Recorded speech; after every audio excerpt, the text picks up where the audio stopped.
Shri Gurubhyo Namaha. Before entering into the subject matter, a small intro.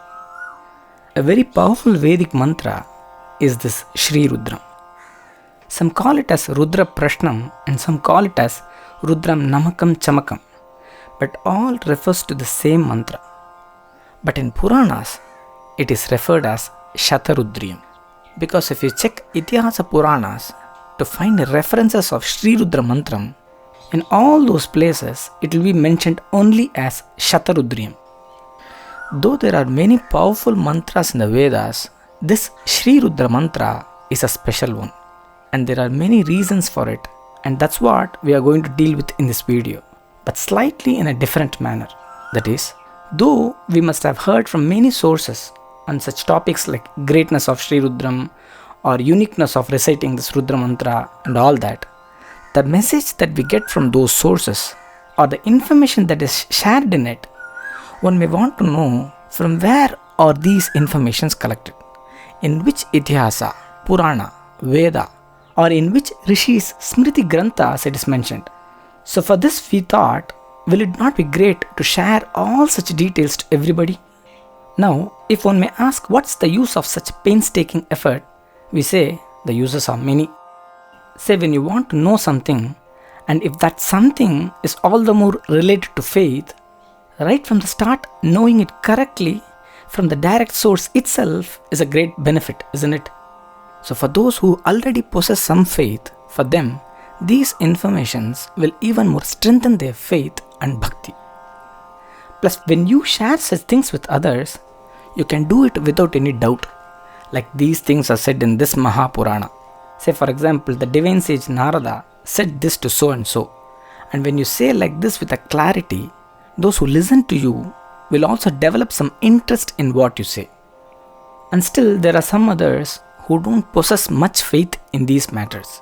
For them, when they get this information as a proof, it might help them to cross-check or do some further research to get a better conviction, which is a good thing, right? So, thinking all these aspects, we wanted to do something new like this. Not just that, there are so many scriptures in our Hindu tradition, like the vast 4 Vedas, 2 big Itihasas, 18 Mahapuranas, 18 Upapuranas, and more than 30 Smriti Granthas, and the list is very big. Plus all of them are in Sanskrit. That's a difficulty for many. Moreover, if you want to find exactly the greatness of Shri Rudram alone from all these vast scriptures, that's even more difficult.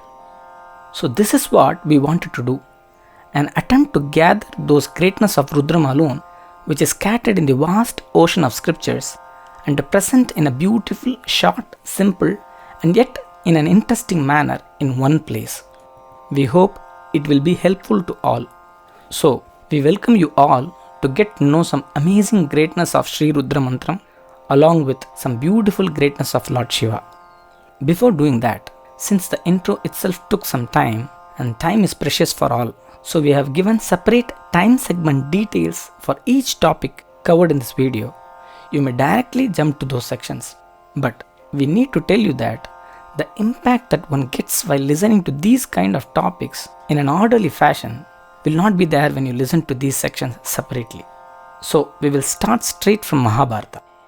In the gory Mahabharata war, after killing Bhishma Pitamaha, Arjuna, who is most skillful in shooting arrows, and the rest of the Pandavas, with much strain and strategy, killed their most beloved guru Dronacharya with the help of Drishtadyumna.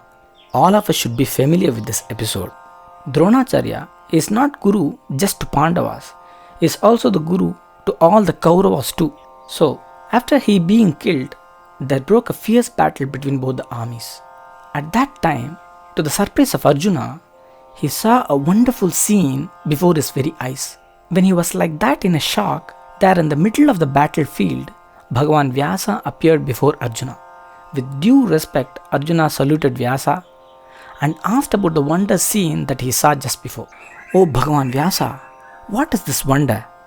If this seems to continue for some more time, Pandavas will surely have their victory very soon. Even before my virulent arrows strike my enemies, a superhuman being with brilliance that of a sun destroys all of them. His brilliant form was visible just to me. When he just lifts his Trishul and faces any direction, I saw all my enemies die instantly. Everybody thought that it was me who killed them all, but I was actually just marching on the dead troops. He possessed such a brilliant Tejas. He didn't even strike with his majestic Trishul, but what a wonder!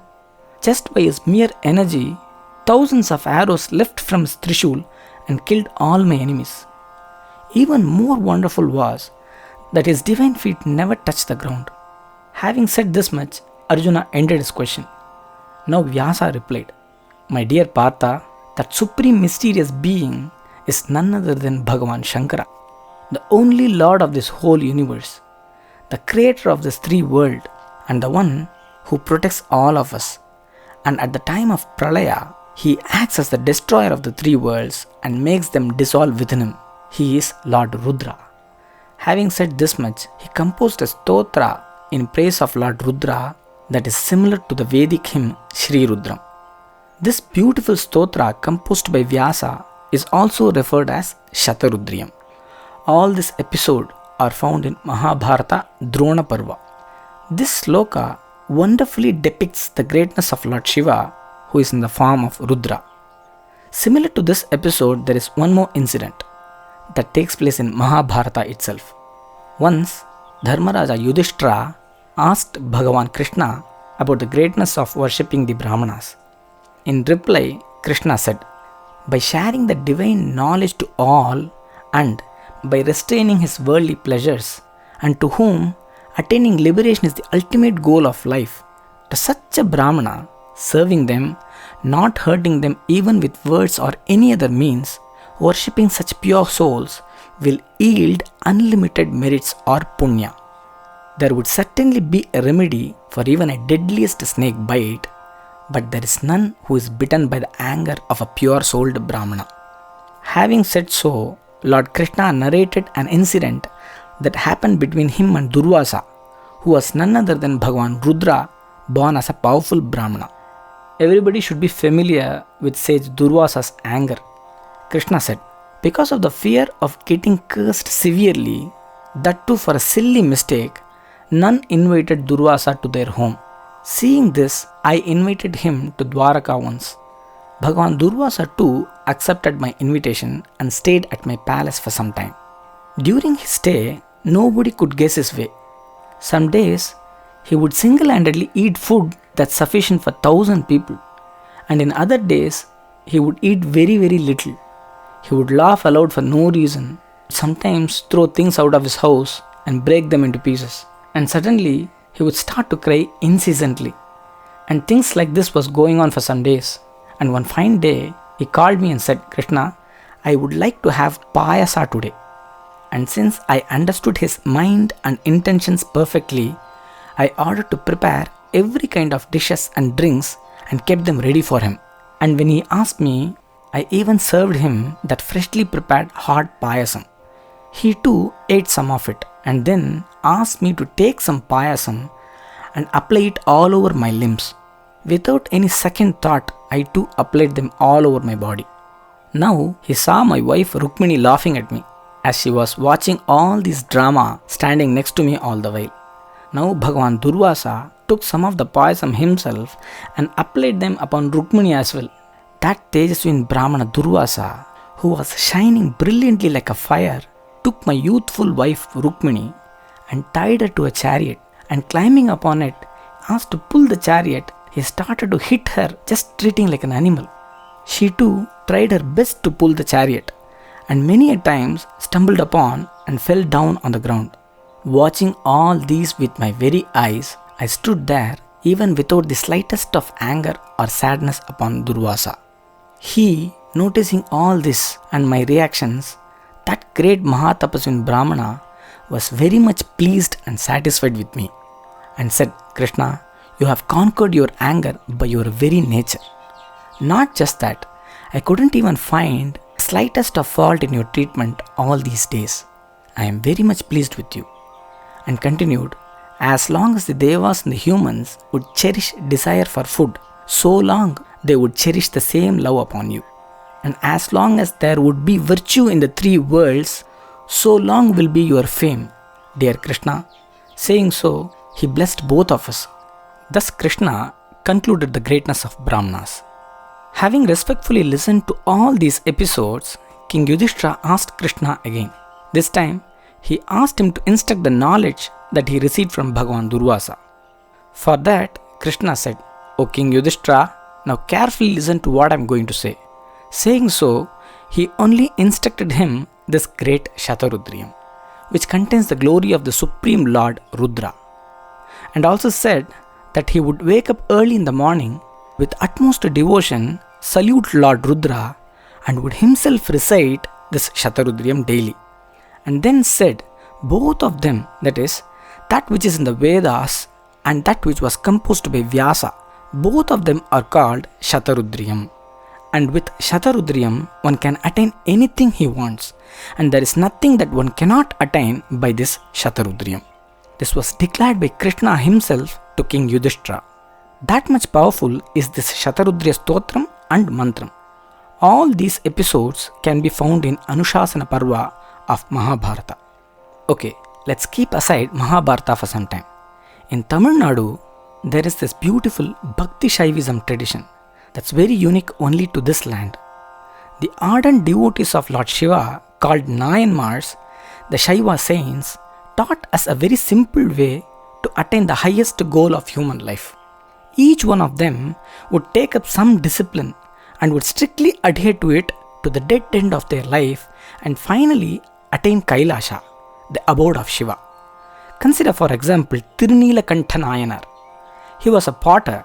All he would do is make clay plates for the devotees of Shiva, and he would never skip this discipline even a single day. And there are many Nayanmars like this. Some would light lamps in the Shiva temples, and some wash the Shiva devotees' clothes, and so on.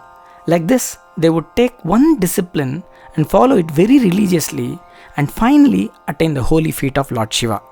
One among the 63 Nayanmars is this Rudra Pashupati Nayanar. People must have heard about him.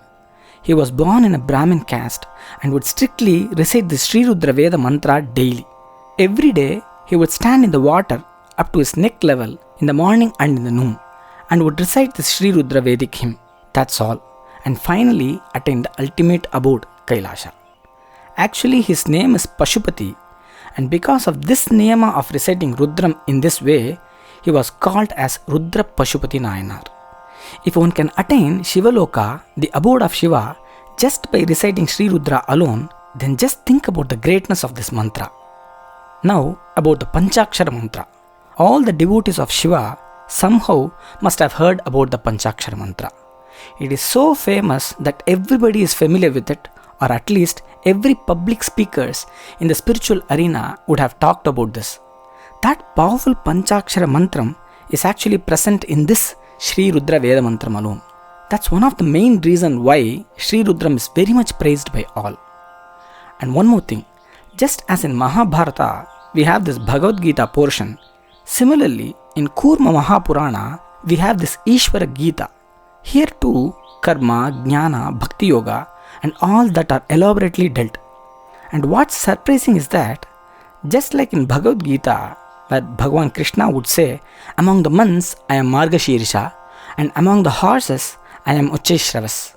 Here too in Ishvara Gita there is a sloka, Vedanam Samavedoham Yajusham Shatarudriyam. That is, the Supreme Lord himself declares out of his mouth that among the Vedas I am Sama, and among the Yajurveda mantras I am this Shatarudriyam.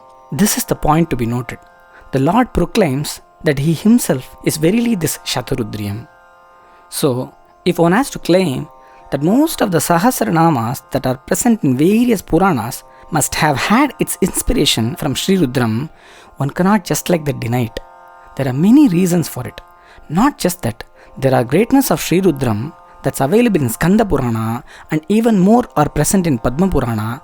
We can keep going on like this, but when we talk about some of the greatness that's present in these Puranas, we can't describe them shortly. Even if we try to do so, it will not be interesting.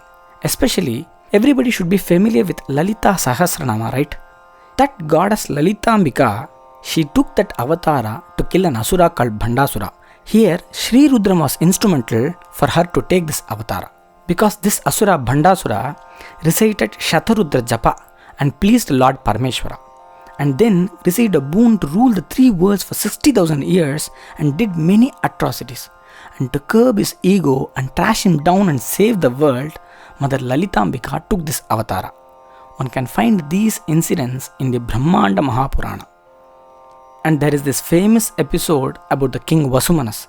In fact, he is not just a king, he was a Raja Rishi, and he belongs to the Surya Vamsha, Raghu Vamsha, or you can say in the line of Sri Rama. And how did he attain moksha? By reciting this Rudra Mantram.